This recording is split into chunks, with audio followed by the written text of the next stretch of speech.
So I decided to continue this series on mega churches, and I'm going to title this Mega Church Scandals.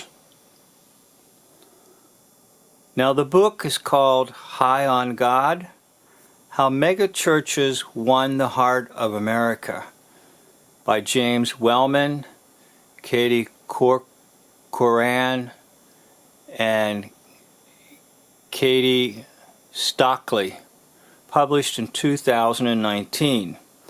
Now, I did not read the book, but I found an abstract on the book, and the abstract states that they found 56 scandals in 48 online news articles from the year 2006 to the year 2017. Now, if you want to find that yourself, you can go to what's called Oxford Academic, and that's, I believe, a site of Oxford Press. Oxford Academic. Now, the diagram you see is not something from their book. It's something that I composed based on the abstract of what they're saying. That a megachurch has usually several pastors, and in this example I have 3. Now, the charismatic bond. Now, I believe the authors are using that term more in a secular sense, that the magnetic appeal of the personality of the pastor makes it easy to use power for personal gain. Now, I realize that the word charismatic also has a theological denotation to it, and I don't think the authors of the abstract were using the theological. They were using the whole idea of just human personality and how a human personality can be magnetic, exciting, and attractive. So these pastors of the mega churches have that particular aspect to them. Now, they might also have the aspect to them that they are demonically empowered. I don't mean to frighten anyone listening to this video, but many times the mega churches are not what you think they are or should be. In other words, these are individuals who are out to exploit people and to make their fortune through being a hireling, not a true shepherd. And Jesus talked about them in the gospel, that there are true shepherds of the sheep and there are hirelings. Now, they agree in this abstract that most of the scandals are sexual in nature. Most. Okay, not all. Whoop, sorry about that. Trying to adjust my camera.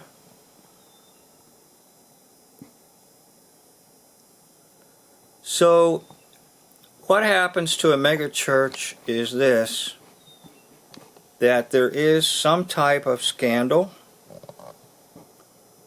whether it be financial or sexual or abuse. Those appear to be the 3 main categories: financial, sexual, or abuse. It will cause the megachurch to implode. Now, again, this is my diagram. It's not found in any book. So I use different words like, I'm leaving this church now. Remember, after attendance was maybe 5,000, 7,000, or 10,000, who knows? I am no longer going to support this church. I'm going to another church. This scandal has hurt me. I don't want anything to do with it anymore. So we'll use the word collapse, or we'll use the word implosion. And I have down there at the bottom that eventually the large sanctuary will get demolished. And once again, I can refer you to these youth who go to these places with their cameras, and they will give you a tour through the building, through the sanctuary that seated 10,000 or whatever, and it's completely empty and it's up for demolition. Now I don't show those clips because, once again, I mentioned in my other video, I don't think it's proper for youth to go into a building that's been condemned. First of all, I believe it is trespassing. Secondly, there is a great danger that it possibly awaits any one of them if they go into a room and the floor will collapse on them or something will fall on them from the ceiling. Now I know because of their age they don't believe that, but trust me, after 42 years I've done enough funerals to know it can happen to anyone. So, megachurch scandals, they are real, and the possibility of it occurring is high. In fact, I'll be so bold as to say that there will be a correlation between the amount of attendance and the amount of the possibility of a scandal. In other words, the higher up you go with attendance, the higher the possibility of scandal. Now that's my own thought. I don't have any statistics to prove it to you, but nevertheless we'll continue on here.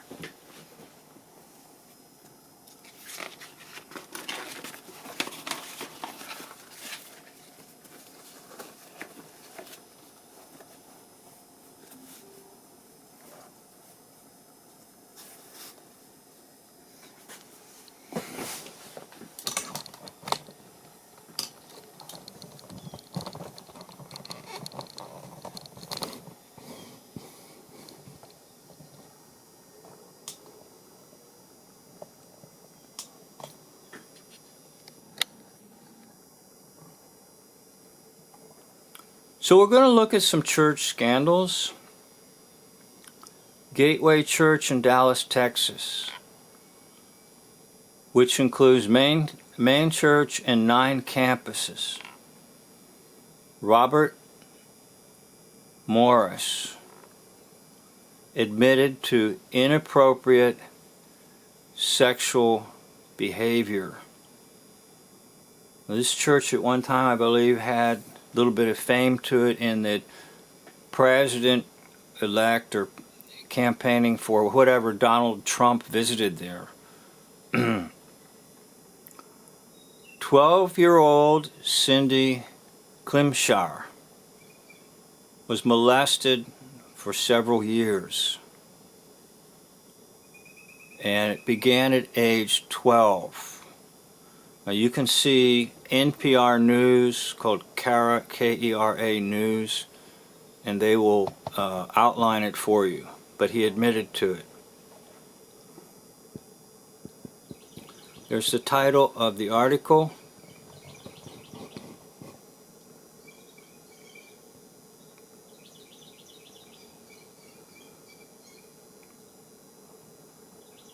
The scandal rolling one of the largest, biggest mega churches explained by Jacqueline Diaz.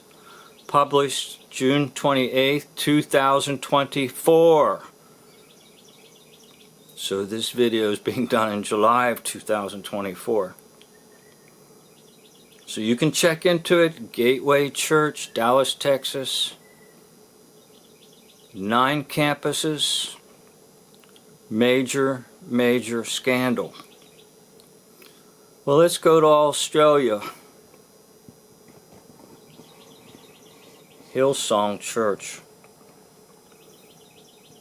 They claim about 150,000 global, 43,000 right there in Australia. Brian Houston admitted to inappropriate sexual behavior with women.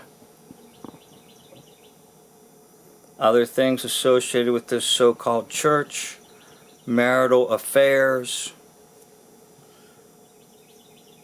child sex crimes, and mishandling of church funds.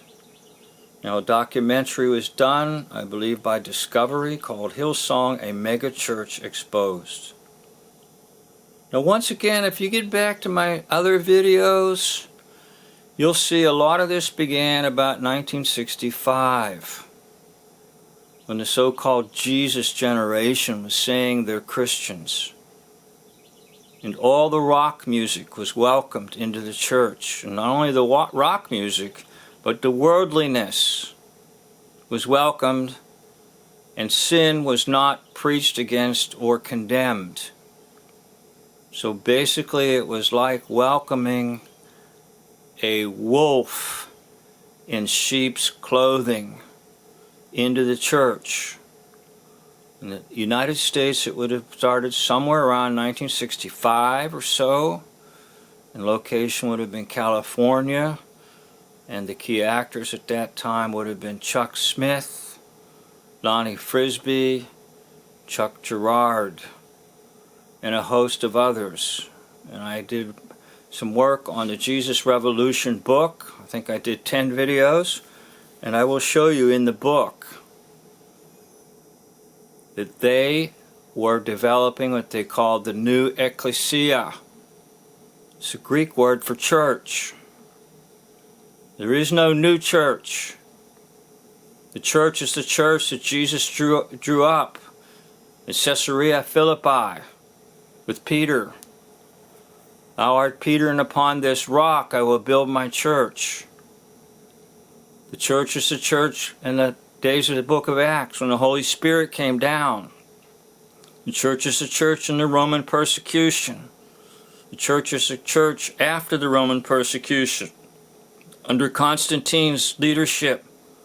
The church is the church in the Middle Ages. The church is the church in Reformation. The church is the church post-Reformation. The church is the church during the age of the Enlightenment.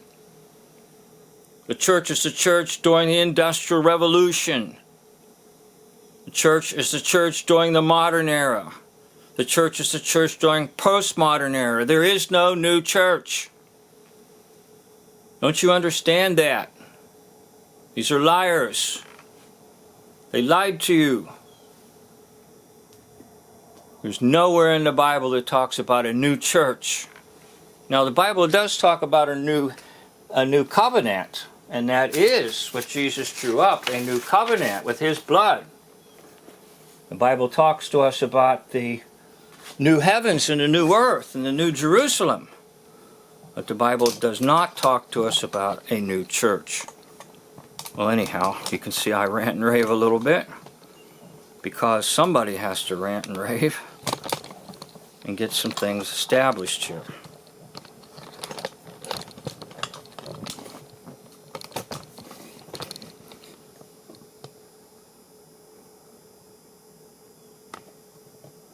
So we need to go to Lakeland, Florida, to the Carpenter's Church in Lakeland, Florida. Sanctuary was built for 10,000, attendance 7,000. Now there was a scam, a financial scam that involved $2.3 million in false securities. Now I was looking and looking and looking to try to find more information. So I'll speak a little bit, maybe out of turn, because I don't know for sure. But possibly they were selling like stock investments on building this new mammoth 10,000 seating sanctuary. In other words, like, you give us $1,000 today, and when the church blossoms, we will give you back $1,500. It's like buying a piece of stock in a company that doesn't exist. Now, I'm not sure. I can't find info. If you can find info or you know anything about it, please add a comment. So I do want to put a parenthesis around what I just said. However, the term false securities is attached to this so-called church. The 10,000-seat sanctuary is demolished in 2015. Demolished. So the big thing of the day is now rubbles and gone. This is the fate of these mega churches, many of them. So the one involved in that was Daniel Strader, convicted, guilty on 238 counts of securities fraud, sentenced to 45 years prison. And they imposed the Racketeering, Influenced, and Corrupt Organizational Act on this case. Securities fraud is when there's deception to investors, tricking them into making decisions based on false information to acquire personal gain. Financial investment could include something as a stock in a company, or bonds, or digital securities. In other words, you're doing something out of the role and the range of normal commerce and trade in the United States. Now, there are other places you can go for these scandals. If you want, you can go to the Meeting House in Canada. How about the Crystal Cathedral in California, Robert Schuller, that was later sold to the Roman Catholic Church? But it had to be built, right? How about Arise in New Zealand? How about Crossroads Church? Specific name I don't have at the moment, but it's in the state of Indiana. Now, all these places have had scandal. And they're mammoth churches. Mammoth woolies.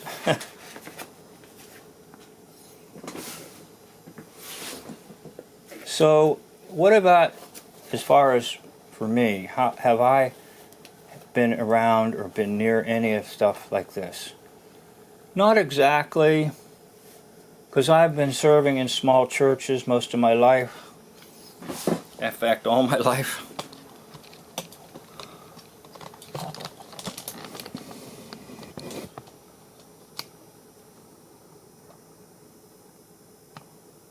What have I observed? Well, not too much.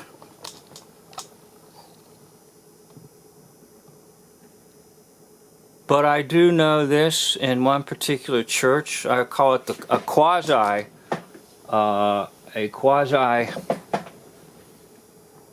mega church. It wasn't a mega church per se. But I do know this, that particular quasi-mega church was requiring of people to bring their W-2 statement and to show their income and to pledge 1/10 of what was on their W-2. And they would be monitored throughout the year. Now, I know that for a particular church, it wasn't necessarily mega 2,000 members, but I think it was close to about 1,000 members. And they want their money, all right? Now, there's other ways of getting it, and many of the new churches, and I'm not even sure if it's all universal in this way, but they're not taking up offering, passing the plate. So somehow it's coming in. And one thing I noticed in one particular situation was they're using mission as a way to bring in big money. So, for example, the youth were going on a mission trip, and it was about 20 miles from the home church. In other words, you can drive there But they were requiring every youth to bring $400. So let's say 10 youth go, that's $4,000. Let's say 100 youth go, that's $40,000. And it's supposed to be a mission trip. In other words, their hands are not enough. They come with their body and they come with $400 in their pocket. What's going on? Well, I think it's because that was one of the ways that they were able to scam these people. Now, I'm not sure of all the methods, because I don't participate in a mega church. I never have, probably never will. And I've never served a mega church. Most all the churches I've served, attendance has been anywhere from 30